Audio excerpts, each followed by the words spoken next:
I never thought it would happen to me. You know, the kind of love they warn you about. The kind of love that begins as a whisper and ends in a roar. And it's funny, isn't it? How we can spend our whole lives telling ourselves what's right and what's wrong, only to have our hearts rip up that rulebook in a single moment. This is the story of how I ended up falling for my cousin's ex, how someone I had always seen as out of bounds, someone I was never supposed to want, became the very person I couldn't imagine my life without. And how the deeper I fell, the more I realized love doesn't always follow the rules. At first, I didn't even notice him like that. We were family after all, or at least that's what I told myself.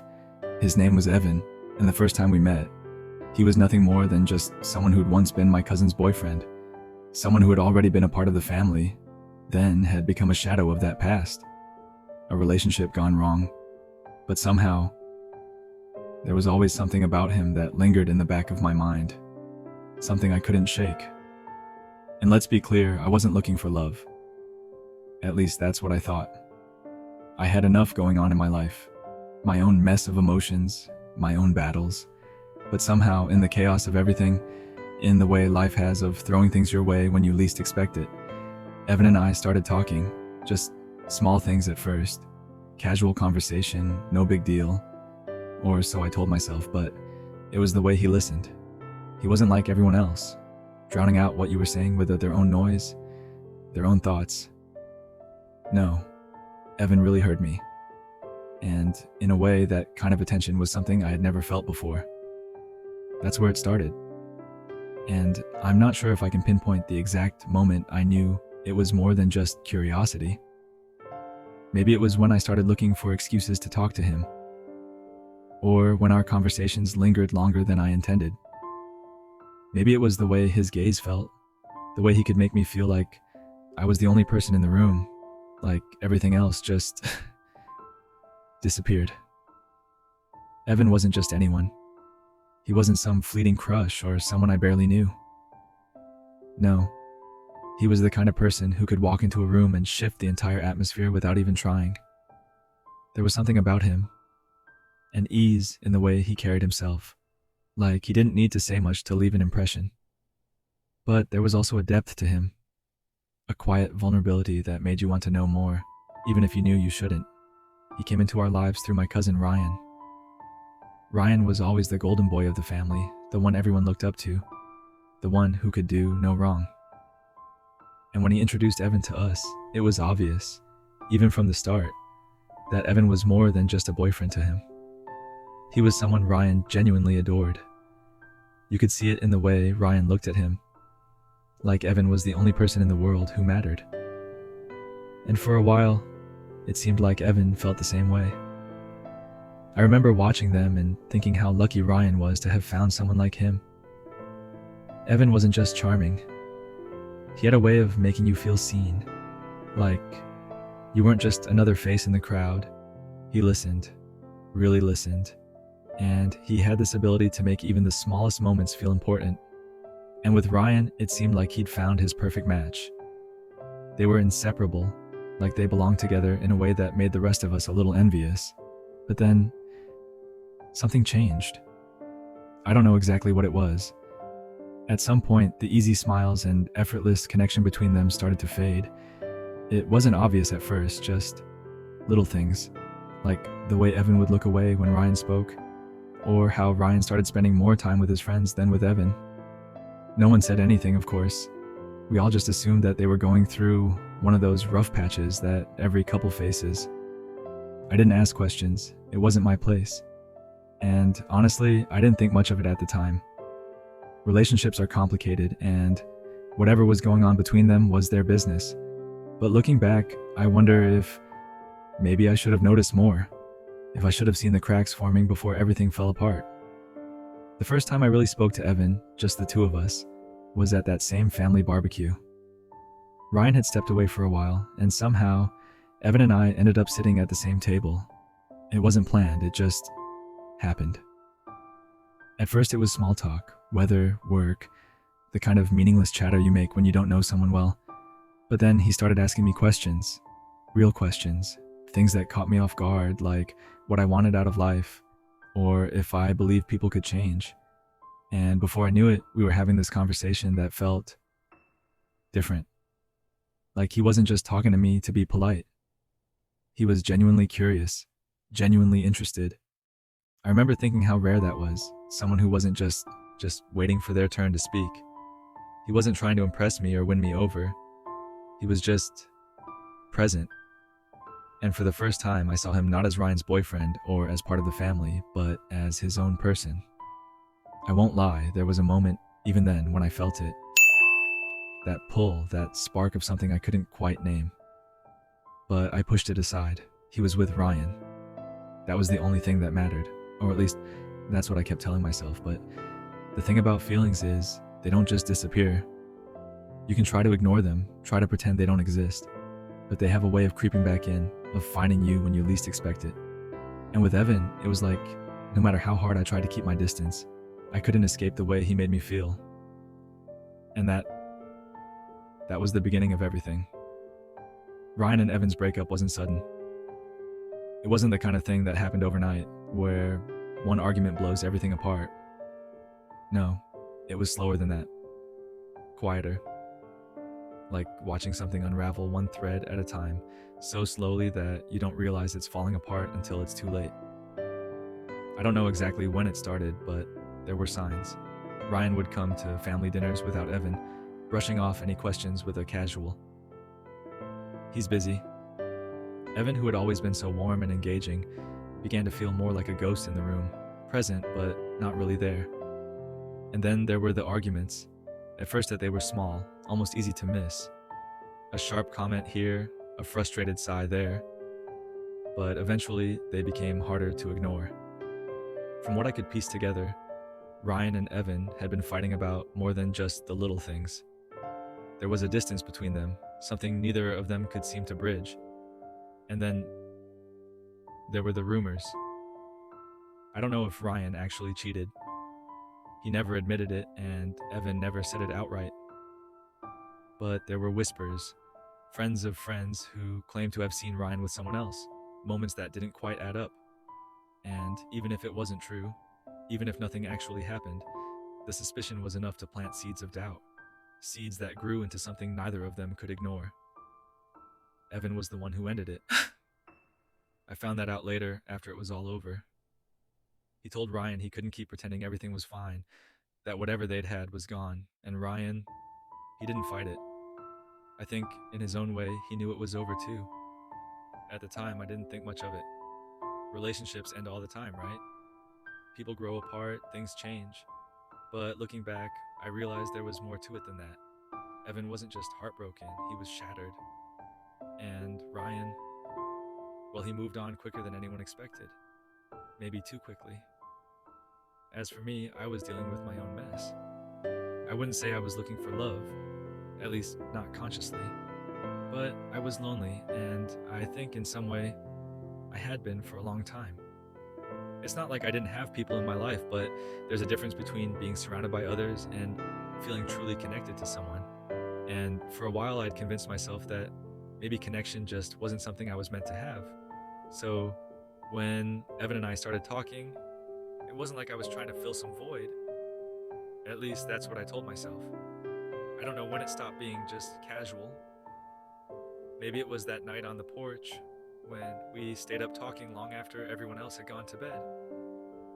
Maybe it was the way he opened up to me, telling me things he hadn't even told Ryan. I told myself it didn't mean anything, that it was just a phase, a fleeting moment of weakness. But the truth is, I think a part of me knew, even then, that I was falling for him. And there was no going back. It was one of those nights when everything felt heavier than it should have. He told me about his family, about how he never felt like he fit in, about how his father never really accepted him for who he was. It wasn't a story he told often, and I could see it in his face, in the way he hesitated between sentences, like he wasn't sure if he should even be saying it out loud. There was something in his voice that night, something that cut through everything else. It was the kind of pain that doesn't just go away, the kind that lingers no matter how much time has passed. And for the first time, I saw him in a way I hadn't before. Not as Ryan's ex, not as the charming, confident person everyone else saw, but as someone who was just trying to heal. I don't know why I did it. It wasn't planned, and it wasn't something I thought about. My hand just found his shoulder like it was the most natural thing in the world. And for a second, I thought he might pull away. But he didn't. He stayed still, his gaze fixed on mine. And in that moment, it felt like the world had gone quiet around us. It wasn't much, just a touch, just a moment. But it was enough to change something between us. After that night, it felt like the walls we'd kept between us had started to crumble, little by little. We didn't talk about it, didn't acknowledge what was happening, but it was there in the way we started seeking each other out, in the way our conversations grew longer, deeper. There was this night, I just remember how close he was, how his arm brushed against mine every time he shifted in his seat. And I remember how my heart felt, like it was waiting for something to happen, even though I didn't know what. I don't think I breathed for a full minute. It was such a small thing, barely even a touch, but it felt like everything. I wanted to pull away, to put some distance between us before it went too far. But I didn't. I couldn't. Instead, I let my hand stay there, let that tiny connection linger longer than it should have. And when he didn't pull away, when he let his hand rest against mine, it felt like the whole world had shifted. After that, things started to change. We didn't talk about it, but we didn't need to. It was in the way he looked at me, the way his gaze would linger just a second longer than before. It was in the way he'd find excuses to be near me, in the way I'd catch myself looking for him in a crowded room. There was this moment. We were walking through the park, and he stopped, right in the middle of the path. He turned to me, his expression softer than I'd ever seen it. And then he said, "You know, you're the only person who really gets me. I don't know why, but I feel like I can tell you things I've never told anyone else." I didn't know what to say. Part of me wanted to tell him I felt the same way, that I understood him in a way I didn't understand anyone else. But another part of me, the part that couldn't forget he was Ryan's ex, wanted to run as far away from that moment as I could. So I just nodded, pretending like it didn't mean as much as it did. But deep down, I knew. I knew I was falling for him, and I knew there was no stopping it. I didn't want to admit it, not to myself, and certainly not to anyone else. But the truth was undeniable. I was in love with Evan, and the weight of that realization was like nothing I'd ever felt before. It wasn't just the love itself, it was what it meant, what it cost. Because loving him didn't just feel impossible, it felt like a betrayal of everything I thought I stood for. I couldn't even look at Ryan. Every time I did, the guilt came rushing back. He had no idea. How could he? To him, I was just his cousin, someone he trusted, someone who was supposed to have his back. And Evan was supposed to be part of his past, a closed chapter in a story that was never mine to begin with. But no matter how hard I tried to tell myself to stop, to let it go, I couldn't. That night, everything came to a head. We hadn't planned to be alone, but somehow it always seemed to end up that way. We were sitting there, the silence stretching between us, and I could feel it. This pull, this unshakable connection that neither of us wanted to admit was real. And then he said it. Ryan had been looking for us. I don't know how long he'd been standing there or how much he'd heard, but it didn't matter. The look on his face said it all. He knew. And in that moment, everything came crashing down. What the hell is going on here? Is this why you've been acting so weird? Is this why you've been avoiding me? Ryan, it's not what you think. Don't stand there and lie to me. I trusted you, both of you. And this is how you repay me? I wanted to tell him it wasn't like that we hadn't meant for any of this to happen. But how do you explain something like that? How do you tell someone you love that you've fallen for the one person they never expected you to? After Ryan stormed off, everything felt empty. The silence was deafening, and the guilt was unbearable. I kept replaying the moment in my head, wondering how I'd let it get this far. I hated myself for hurting him, for crossing a line I knew I could never uncross. But at the same time, I couldn't deny what I felt for Evan, and that was the worst part of it all.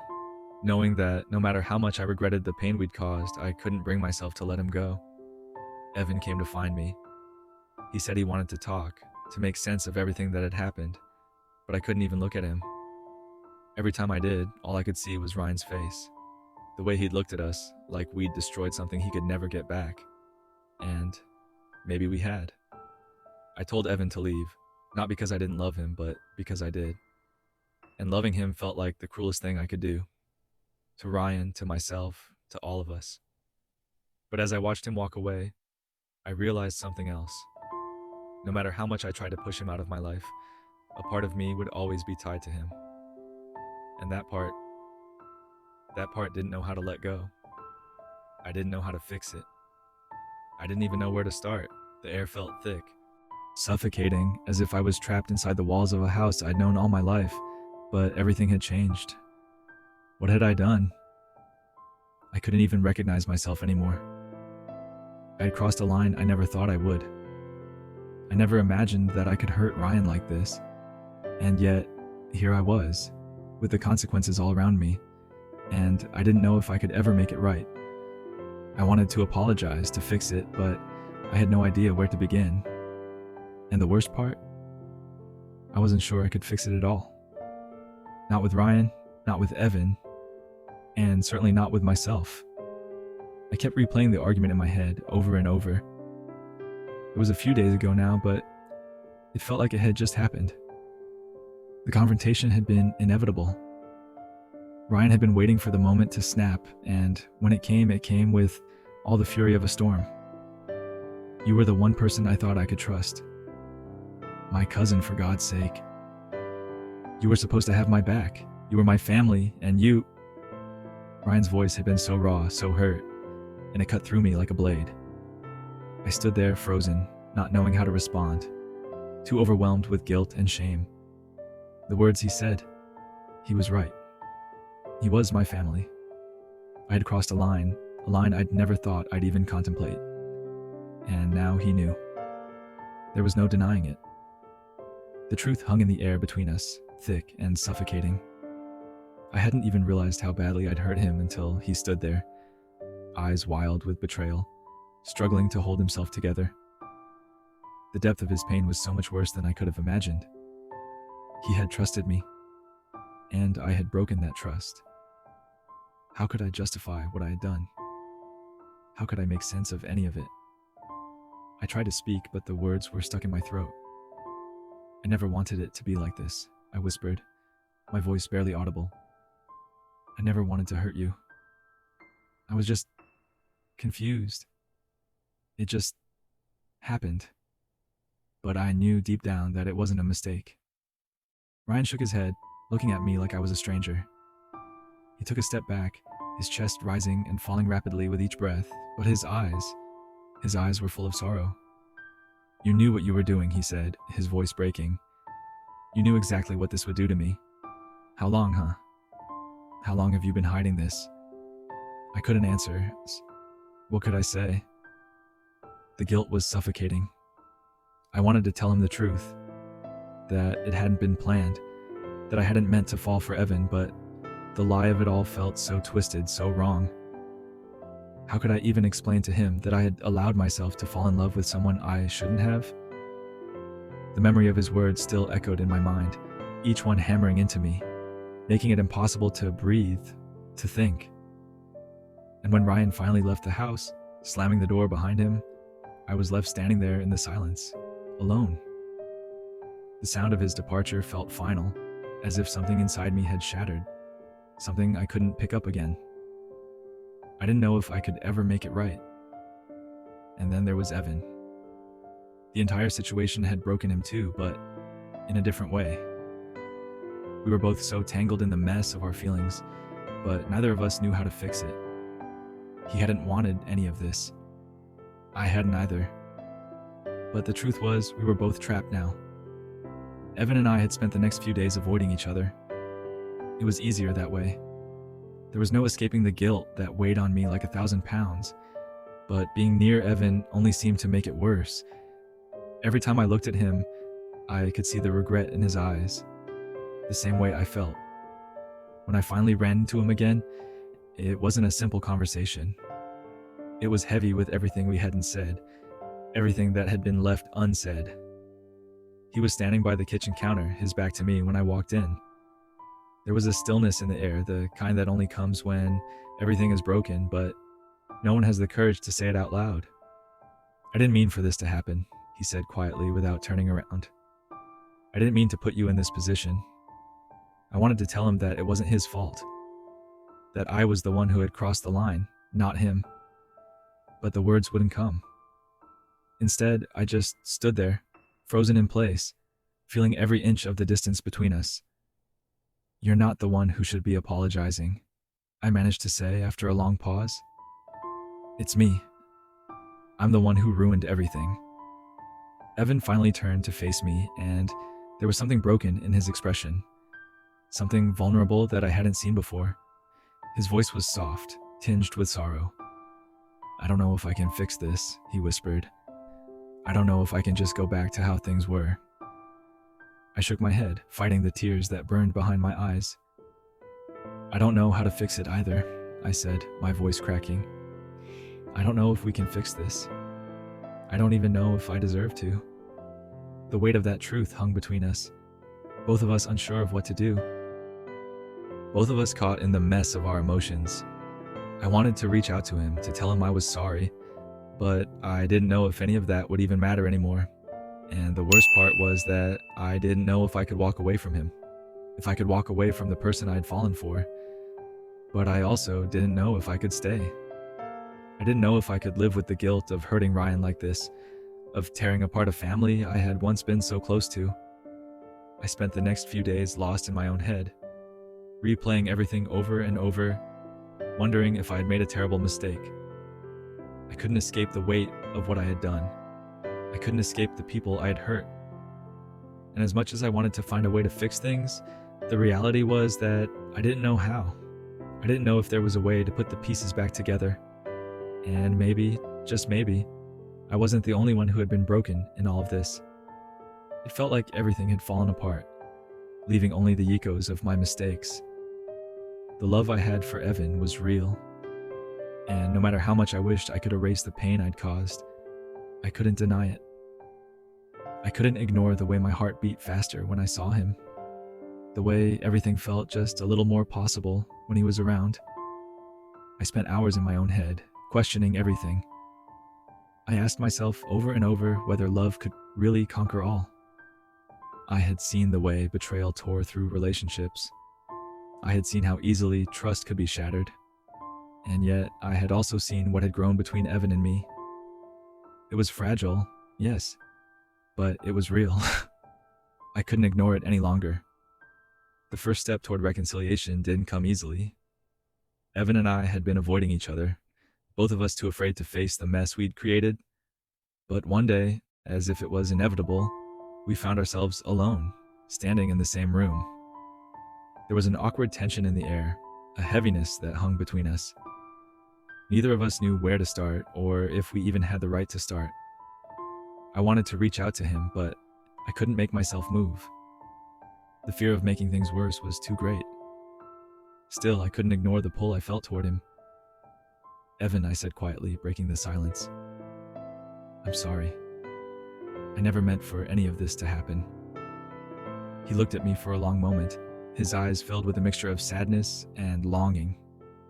There was no anger in his gaze, just a deep, aching hurt that mirrored my own. "I know," he replied softly. "But I think we've both been avoiding the truth, haven't we?" I swallowed hard. The truth. The one thing I had been running from. "I've been so scared, Evan. I didn't want to hurt anyone. And I didn't want to lose you." Evan took a step closer, his voice gentle but filled with emotion. "I didn't want to lose you either, but we both made mistakes, and now we have to face them." For the first time in weeks, I felt something inside me stir. Hope. Hope that maybe, just maybe, we could rebuild what we had started. I knew it wouldn't be easy. The path ahead would be filled with complications, regrets, and painful conversations, but it felt worth it. We felt worth it. "Do you think Do you think we could try again? I asked, my voice barely above a whisper. Evan's eyes softened. I don't know what the future holds, but I think we deserve a chance. A real chance. And that was all I needed. A chance. A chance to rebuild, to forgive ourselves, to move forward together. But it wasn't just between Evan and me. The rift between me and Ryan still hung over me like a cloud, casting a shadow over everything.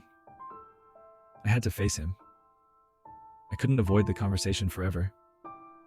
I didn't expect him to forgive me right away, and I wasn't sure I even deserved it. But I had to try. I owed him that much. Even if I couldn't fix things with him, I needed him to know I was sorry. The meeting with Ryan wasn't easy. When I reached out to him, there was a coldness in his response, a reluctance to even listen to what I had to say. When we sat down together, the silence was heavy. I could feel the tension between us, the pain of everything that had happened. I know what I did was unforgivable, I began, trying to steady my voice, but I need you to know that I never meant to hurt you. I'm sorry. I've been an idiot. I should have never let things get this far. I don't know what else to say. Ryan didn't speak for a long time. His arms were crossed, his face hard, and I could see the hurt in his eyes, though he tried to hide it. He wasn't ready to forgive me, not yet. But after a long pause, he looked at me with something that almost resembled sorrow. I don't know if I can forgive you, he said quietly. But I understand now that you were in a hard place too. I never expected you to feel the way you did. I never thought you'd do this to me. I'm sorry, Ryan. I never thought I'd hurt you either. I can't take it back, but I'll do anything to make things right.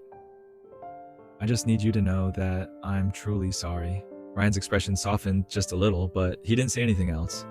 I didn't expect him to.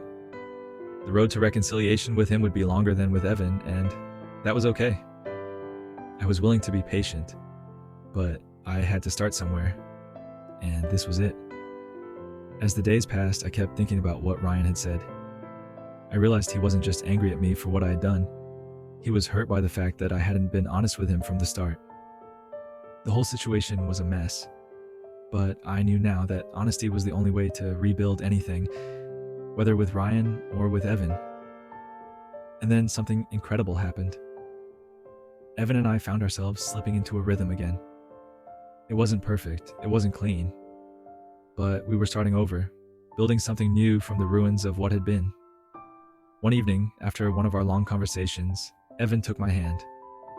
It was the simplest gesture, but it meant everything to me. He didn't say anything. He didn't need to. The gesture said it all. We were in this together. Despite everything, despite all the pain and the mess, we had found each other again. We had found something worth fighting for. And in that moment, I realized that maybe love could conquer all. It didn't mean it was easy. It didn't mean there wouldn't be more struggles ahead. But it meant that, with Evan by my side, I was willing to face anything. I was willing to fight for us, no matter what. It was a slow process. We were rebuilding trust, one conversation at a time, one step at a time. But we were doing it together. And that made all the difference. We were no longer hiding from each other, no longer running from what was real. We had faced the fallout, and now we were starting over. It wasn't perfect, but it was ours. And somehow that made everything worth it. As the days passed, everything felt like a slow, steady unraveling, and yet a careful rebuilding all at once.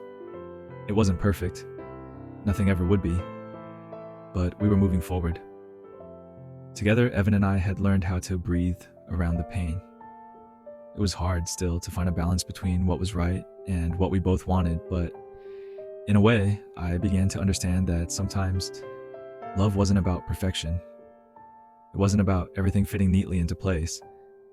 It was about fighting for what matters, even when the odds are stacked against you. There were still moments when the weight of what happened with Ryan pressed down on me. I hadn't expected forgiveness to come quickly, and it hadn't. We hadn't been able to go back to the way things were before. There was too much hurt for that. but I could feel something shifting between Ryan and me. It wasn't easy, and it wasn't an overnight fix, but we were both taking steps to rebuild our bond, even if it never looked the same as it once had. Ryan had every right to feel betrayed, and I couldn't change that. But I also realized that we both needed time to heal, separately and together. Evan had been a source of comfort throughout all of this. He didn't rush me, didn't pressure me to make decisions. He let me figure things out on my own, supporting me silently in ways that spoke volumes. It wasn't lost on me that I'd never truly been able to give him the same space he had given me. And now, I was trying to be more present, more available to him. But there were times when things felt strained, even with Evan. Every conversation felt like it had 1,000 unspoken questions hanging in the air. Questions about where we would go from here, if we could ever truly move past the past. It wasn't always easy. I could see the same doubts in his eyes sometimes. He was scared. And I was scared too. Still, when I looked at him, I knew I couldn't walk away. I wasn't willing to give up on us. Maybe it wouldn't look like a fairy tale. Maybe it would be a long, hard road to truly find our way back to each other. But love, I realized, wasn't about ease. It was about staying. It was about choosing each other, even when everything around you is telling you to run. And in the quiet moments when we held each other, when words failed, I felt it. That was enough. The connection we had, it was raw, it was messy, but it was real. Ryan and I would continue to have those difficult conversations. He would ask me questions I didn't have answers to yet. He would challenge me in ways that made me uncomfortable, and I would sit with that discomfort because I owed him that honesty. But despite all of the tension and unresolved feelings, I also knew something else. I still had love for Ryan.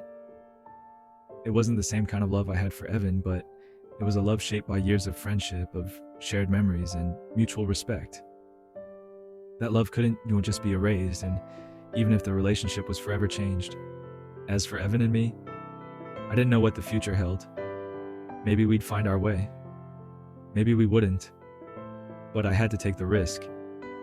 I couldn't live with myself wondering what if, forever. And so, we kept moving forward, day by day, learning to navigate the awkwardness, the hurt, and the hope. We started creating new memories, taking small steps to rebuild a foundation that had been fractured but not destroyed. In the end, it wasn't the happy ending I had once imagined. It wasn't a fairy tale where everyone walked away unscathed. But it was our ending. And maybe that was enough.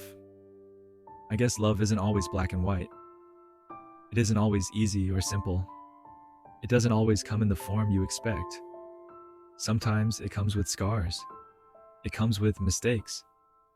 And sometimes it requires you to confront the messiness of your own heart.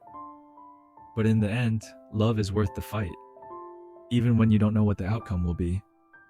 As I sit here now, reflecting on everything that happened, I realize that the one thing I learned through all of this is that love isn't just about what we feel for someone else. It's also about how we treat the people we love, how we honor our commitments, and how we stay true to ourselves, even when it's hard. It's about loyalty, forgiveness, and growth.